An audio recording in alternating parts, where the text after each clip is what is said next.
This channel does not promote any violent, harmful, or illegal activities. All content provided by this channel is meant for an educational purpose only. Malda শাসক নেতা খুনে ধৃত তৃণমূলের নেতাই। স্বাভাবিকভাবেই এই ঘটনা ঘিরে রাজনৈতিক শোরগোল পড়ে গেছে গোটা রাজ্য জুড়ে। কিন্তু কেন খুন হলেন দুলাল সরকার? নন্দুর সঙ্গে এলাকা দখলের লড়াইয়ে খুন হতে হলো তাকে, নাকি আরো কোনো রহস্য লুকিয়ে আছে? 2 জানুয়ারি নিজের কারখানার সামনে খুন হয়েছিলেন দুলাল সরকার। তার 7 দিনের মাথায় 2 মূল চক্রীকে গ্রেপ্তার করল পুলিশ। তবে খুনের কারণ এখনো স্পষ্ট হয়নি। এনারা ঘটনার মূল চক্রী ছিলেন, কিন্তু কি কারণে তারা এই 50 লক্ষ টাকা দিলেন, কি কারণে এই খুনটা হলো, and we are still interrogating them. প্রাথমিক তদন্তে পুলিশ জানতে পেরেছে এলাকার ক্ষমতা দখল নিয়েই এই খুন।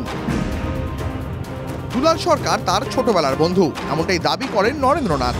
দুজনে বিজনেস পার্টনারও ছিলেন, কিন্তু রাজনীতির উঠোনে আসতেই বন্ধুত্ব ধীরে ধীরে শত্রুতার পর্যায়ে পৌঁছে যায়। গনি খান ঘনিষ্ঠ কংগ্রেস নেতা ছিলেন নন্দু। ঝলঝলিয়ায় ডন বাপি করের হাত ধরে রেলইয়ার্ডের ব্যবসায় হাত পাকান। একসময় এলাকার ব্যবসা নিয়ন্ত্রণ করত নন্দু ব্রাদার্স। পরে দুলাল সরকারের হাত ধরে তৃণমূলের চোখ। ইংরেজ বাজারের 22 নম্বর ওয়ার্ডের কাউন্সিলর হন। তখন থেকেই এলাকার নিয়ন্ত্রণ নিয়ে দুলালের সঙ্গে বিরোধ। 2022-এ পুর নির্বাচনে নন্দুকে সরিয়ে টিকিট পান দুলাল। নরেন্দ্রকে 21 নম্বর ওয়ার্ডের টিকিট দিলে তিনি হেরে যান। দুলালের বিরুদ্ধে অন্তর্ঘাতের অভিযোগ তোলেন নন্দু গোষ্ঠী।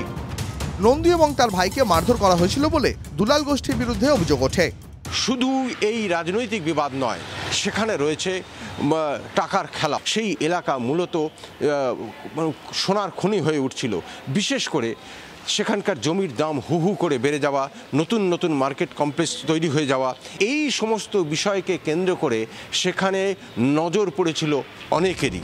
কিন্তু শুধু এলাকার নিয়ন্ত্রণ পেতেই কি দুলালকে খুন করা হলো, নাকি পুরো চেয়ারম্যানের দৌড়ে তার নাম থাকাটাও কাল হলো?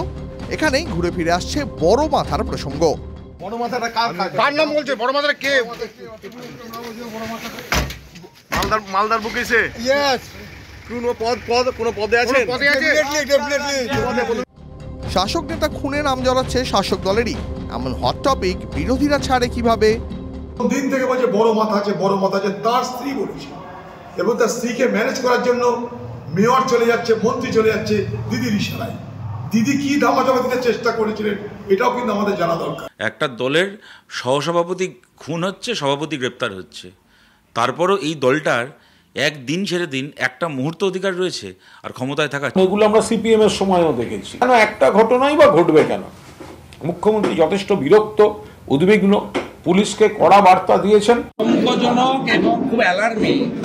মমতা ব্যানার্জি তো নিরাপত্তা দিতে পারছেন না, তিনি এসপিকে স্কেপগোট করেছেন। এসপি করবে কি?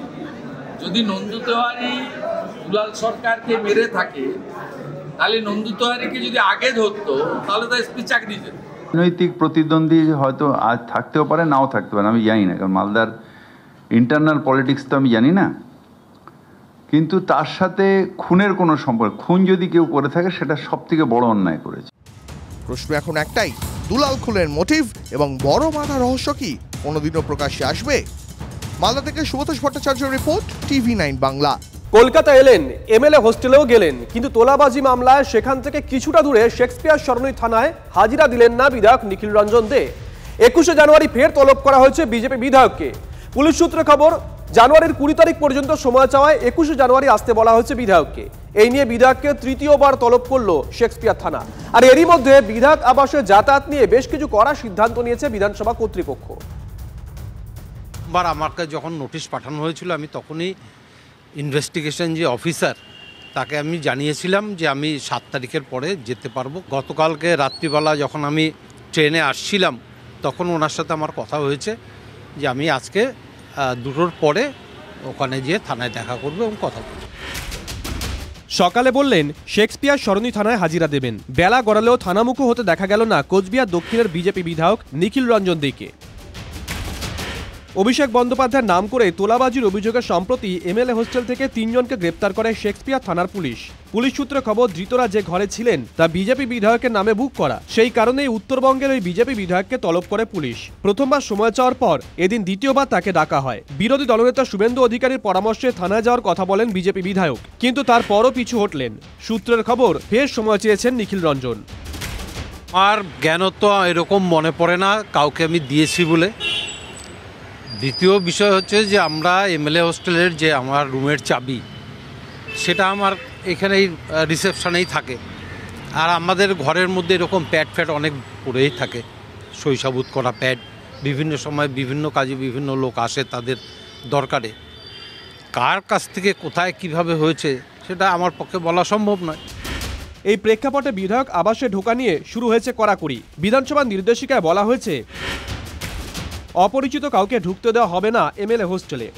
আবাসে থাকার শর্ত পূরণ করলে তবেই আবেদনপত্রে সবুজ সংকেত দেওয়া হবে। বিধায়কের সম্মতিপত্র, তার সঙ্গে টেলিফোনে হোস্টেল সুপার বা ডেপুটি সুপারের সঙ্গে বিধায়কের কথোপকথনের পরেই থাকতে পারবেন কোনো ব্যক্তি। বিধানসভা থেকে ছাড়পত্র দেওয়া হলোগ্রাম গাড়ি ঢুকতে পারবে বিধায়ক আবাসে। কোনো সাক্ষাৎ প্রার্থীকে বিধায়ক আবাসের ভিতরে ঢুকতে দেওয়া হবে না। বিধায়ক আবাসে যে বিধায়কদের নাম করে ঘর বুক করে তোলাবাজির যে অভিযোগ সামনে এসেছিল, তারপর এক্ষেত্রে কঠোর পদক্ষেপের পথেই হাঁটছেন বিধানসভা কর্তৃপক্ষ, সেটা স্পষ্ট হয়েছে। এবং তার সঙ্গে বিধায়করাও মনে করছেন যে যখন তখন যে কোনো ব্যক্তি প্রবেশ করলে তাদের নিরাপত্তাও কোথাও বিঘ্নিত হচ্ছে। সুশোভন ভট্টাচার্য ও প্রদীপ্তকান্তি ঘোষের রিপোর্ট, TV9 বাংলা। নেতার কারসাজি, লক্ষ্মীর ভান্ডার বদলে গেল বিধবা ভাতায়। তৃণমূল নেতার কেরামতিতে জীবিত স্বামী, নথিতে মৃত।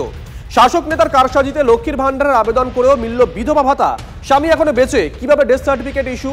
নেতার কারসাজি জানতোই না নদিয়ার এই পরিবার। 2 বছর পর পুলিশি হস্তক্ষেপে অ্যাকাউন্টে বিধবা ভাতা ঢোকার কথা জানতে পারে পরিবার। ভিডিও নির্দেশে এখন কিভাবে একসঙ্গে এতগুলো টাকা ফেরত দেওয়া যাবে ভেবে এই ঘুম উড়েছে পরিবারের। অথচ যে তৃণমূল নেতা 3000 টাকার বিনিময়ে এই কাজ করলো, খোঁজ নেই তারই। নদিয়ার শান্তিপুর শহরে 21 নম্বর ওয়ার্ডের বিশ্বসুখ পল্লীর ঘটনায় চাঞ্চল্য। তৃণমূল নেতার নামে শান্তিপুর থানায় অভিযোগের ভাবনা পরিবারের তরফে। ঘটনা তুঙ্গে রাজনৈতিক তরজা। যে দেখি কি এরকম 14,000 টাকা ঢুকে আছে, তাই 13,000 টাকা আমি তুলেছি। আমি জানি না ওটা কিছু, তো আমি ভাবছি কি ওইটা হলো একসাথে টাকাগুলো জয়েন হয়ে আমার অ্যাকাউন্টে ঢুকেছে। জানতেন না এর আগে? না, তার আগে আমি জানতাম না। তাহলে আপনার কি মনে হচ্ছে লক্ষ্মীর ভান্ডার করার জন্য কাগজ দিলেন, হয়ে গেল বিধবা? হ্যাঁ, তখন আমি জানতে পারলাম যে আমাকে বিধবা ভাবে ধরো, উনি তো ছবি করছে। তো সেক্ষেত্রে কি এখন কি চাইছেন? এখন বলো যে আমার এটা কেটে দিতে চাই, যে এর জন্য আমি ভিডিও গিয়েছিলাম যাতে বইটা এই বিধবাটা কেটে যায়। এই ভাতাগুলো একজনের আইডেন্টিটি কার্ড অথবা আধার কার্ড নেওয়া হয়েছে, আর একজনের ছবি আর একজনের অ্যাকাউন্ট। এ ব্যাপক দুর্নীতি আমাদের শান্তিপুর ব্লকে, ব্যাপক দুর্নীতি। এবং দেখা যাচ্ছে বার্ধক্য ভাতার আবেদন করেছে বা লক্ষ্মী ভাণ্ডারের আবেদন করেছে, তাকে বিধবা ভাতা দিয়ে দিয়েছে। এবার সে তো আর জানেন না তার টাকা ঢুকছে, তিনি জানেন লক্ষ্মী ভাণ্ডার পাচ্ছেন অথবা বিধবা ভাতা পাচ্ছেন। এবার দেখা যাচ্ছে পরে ভিডিও টাকা ফেরত চাইছে। এটা যে বেনিফিশিয়ারি তারও সমস্যা হচ্ছে। দল এখন সবাই করে সেইভাবে, যে একদম উপর নেতৃত্ব বা ওয়ার্ডের নেতৃত্ব দেওয়া সেরকম কিছু নয়। হয়তো কোনো এক সময় মিশেছে, এখনও হয়তো সময় থাকে নেই। তবে আমি যতদূর জানি নিজের কাজেই ব্যস্ত, ইদানিং কোনো পার্টির সাথে খুব একটা সংস্রব নেই। কিন্তু যারা করলো লক্ষ্মী ভাণ্ডার বলে তাদের থেকে অ্যাপ্লিকেশন নিল, তাদের লক্ষ্মী ভাণ্ডার হলো না, অথচ তারা সধবা ব্যক্তি, মহিলা, কিন্তু তারপরে তাদের বিধবা ভাতা হয় কি করে? 22শে জানুয়ারি মুর্শিদাবাদের রাম মন্দিরের ভিত্তিপ্রস্তর স্থাপন ও ভূমি পুজো। প্রতিকূলতার মধ্যে রাম মন্দির তৈরি হচ্ছে জানিয়েছেন অম্বিকানন্দ মহারাজ। মন্দিরের উদ্বোধনে অধীর চৌধুরী ও হুমায়ুন কবিরকে আমন্ত্রণ জানাবেন বলে জানিয়েছেন স্বামী অম্বিকানন্দ।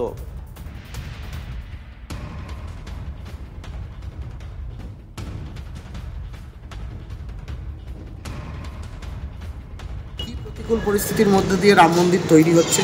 এই মুর্শিদাবাদ অত্যন্ত স্পর্শকাতর একটি জেলা।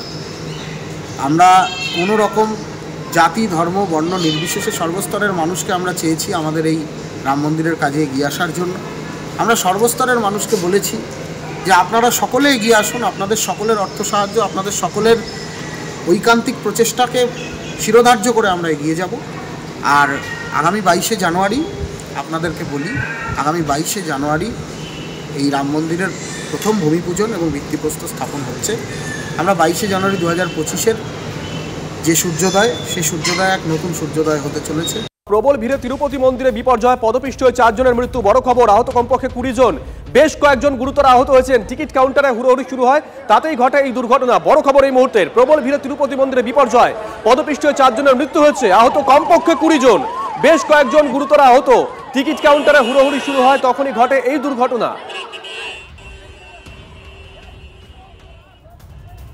সন্তোষ ট্রফি জয়ী বাংলা দলকে সংবর্ধনা দিল ভবানীপুর ক্লাব। চ্যাম্পিয়ন দলের সদস্যদের জন্য আর্থিক পুরস্কার ঘোষণা করলেন টুটু বসু। এদিন জমকালো অনুষ্ঠানে ভবানীপুর ক্লাবে বসেছিল চাঁদের হাট। হাজির ছিলেন ক্রীড়ামন্ত্রী অরূপ বিশ্বাস, আইএফএ সচিব অনির্বাণ দত্ত, প্রাক্তন ফুটবলার সুব্রত ভট্টাচার্য, শিশির ঘোষ, কমটন দত্তরা। খেলোয়াড়েরা যে সম্মানটুকু পাচ্ছে এটা বিরাট তাদের কাছে। ধরে রাখার জন্য সেটা তারা করবে। এরা কেউ এটা ফিডিং বোতলে খায় না। কালকে দেখলাম একজন আর্টিস্ট ফিডিং বোতলে তার বার্থডে পার্টিতে কী সব খেয়েছে, কিন্তু এটা তো ফিডিং বোতলে কেউ দুধ খায় না। তো সুতরাং এদেরকে বলতে হবে না, এরা যথেষ্ট সচেতন এবং এরা আরও ভালো খেলবে, এটুকু আমি গ্যারেন্টি দিতে পারি।